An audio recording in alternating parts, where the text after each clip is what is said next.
Allahu Akbar, Allahu Akbar, Allahu Akbar, Allahu Akbar.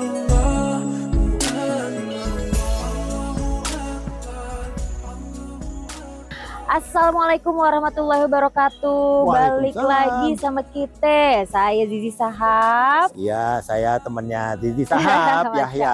Allah. Dan sekarang kita udah ada di Masjid Al-Azhar. Dan ini Ya. tuh ternyata salah satu bangunan cagar budaya yang diresmiin tahun 2021. Iya. Kenapa dia dianggap sebagai cagar budaya? Karena umurnya udah lebih 50 tahun ya. Oh, Dia didirikan iya. oleh ini pada tanggal 19 November 1953. Jadi kalau kita sekarang ini bulan November kita kesini sih, berarti dia mau merayakan ulang tahun tuh. Oh, iya. Kalau dia dibangun pada tahun 53, sekarang tahun 2000 berapa ya? 70 berapa ya? 69 ya? Kira-kira 69. Udah ini ya, senior ya. Iya, 69. 68 69. 78 79. Jadi ini sih yang dianggap bangunan Cagar budaya. Al-Azhar ini bisa jadi satu pusat kebudayaan Islam yang ada di Indonesia. Awalnya di sini, yang awalnya adanya hanya sekolahannya SD, SMP, SMA. Akhirnya Enggak, awalnya bukan sekolahan, awalnya masjid dulu. terus Masjid untuk dulu. pendidikannya SD, SMP, SMA. Terus akhirnya ada si kampusnya sekarang. Ya, betul. Bener. Dan ini ya Zia, memang ini kan kawasan Kebayoran Baru itu yang mulai dibangun pada tahun sudah dicanangkan pada masa kolonial, membutuhkan satu lokasi masjid yang representatif, menyesuaikan dengan kawasan Kebayoran Baru yang dibangun sebagai kota taman gitu ya.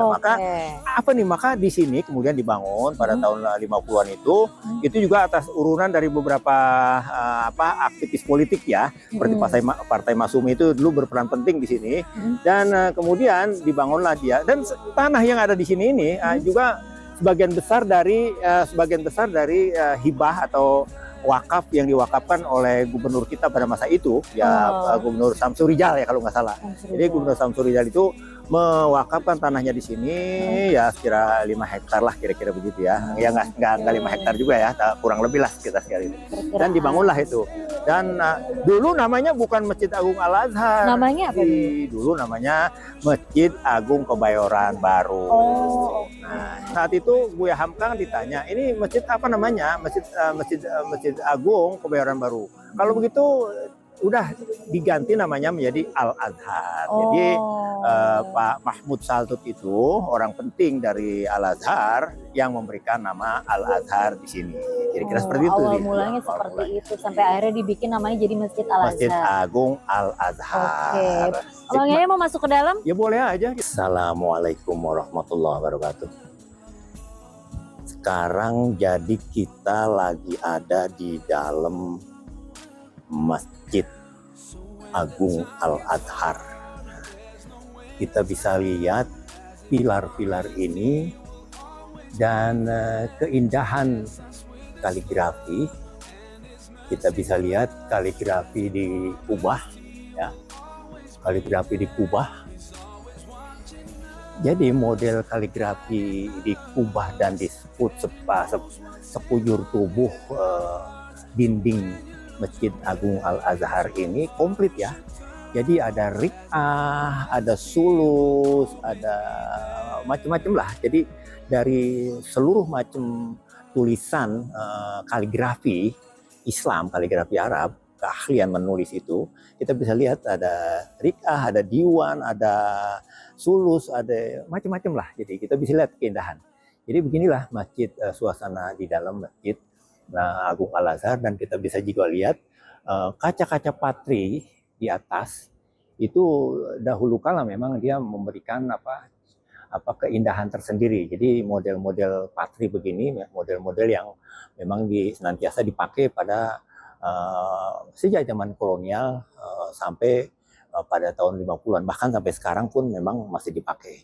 Ya kita lihat mimbarnya sini, kombinasi warna hijau jelas ya, karena hijau itu membuktikan kehijauan yang memang dianggap sebagai warna kelembutan, warna keislaman, dan juga yang jelas dia itu warna putih itu juga mensimbolkan, memaknakan arti tersendiri. Jadi dia orang yang bersih, orang yang terbuka, jadi rumah yang terbuka, rumah yang bersih, rumah yang mempersilahkan siapapun yang ingin melakukan ibadah, terutama bagi saudara-saudara kaum muslimin dan muslimat dari seluruh Indonesia, silahkan. Jadi masjid ini adalah masjid yang terbuka buat seluruh masyarakat terutama ya tentu saja masyarakat Islam. Jadi demikianlah bisa kita lihat beberapa hal yang sangat menarik dari masjid ini.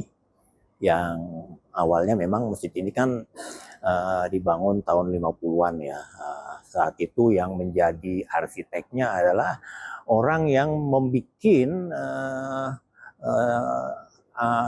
Masjid Istiqlal, yaitu seorang yang bernama Frederick Silaban. Jadi kira-kira seperti itulah dia mengarsiteki masjid ini dan juga masjid yang ada di masjid terbesar di Asia Tenggara atau di Asia Tenggara itu yaitu Masjid Istiqlal ya. Ini dan masjid sana yang dia bangun.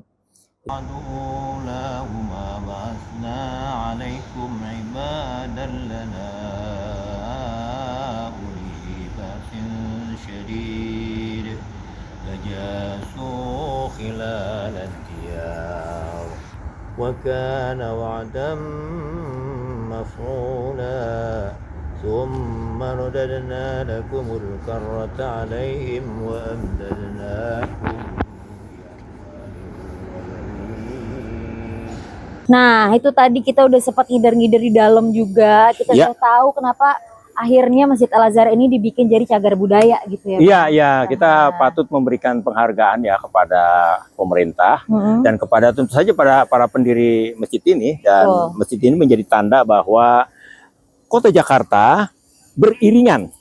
Dia bergerak secara politis, bergerak secara agamis, bergerak secara sosial, bergerak secara estetika kota. Jadi kita kalau lihat jadi kan estetika asik, cakep gitu ya. Jadi saya rasa sih kita harus sama-sama menjaga kawasan ini, menjaga kota ini, mencintai kota ini dengan seluruh rasa cinta, pengharap, karena dia sudah memberikan kota ini, terutama masjid-masjid ini sudah memberikan banyak kepada kita, ya macam-macam lah yang disebut banyak itu ya. Betul, harus dijaga, betul, harus dijaga, harus diramaikan. Jadi jangan cuma dipajang dan datang kalau lagi sholat Id doang. Sip. Ya, kita bikin daily datang ke sini. Ya. Ya udah deh, makasih banyak yang udah nonton. Nanti kita ngider-ngider Jakarta, kita cari lagi cagar budaya mana yang paling baru yang ada di Jakarta. Assalamualaikum.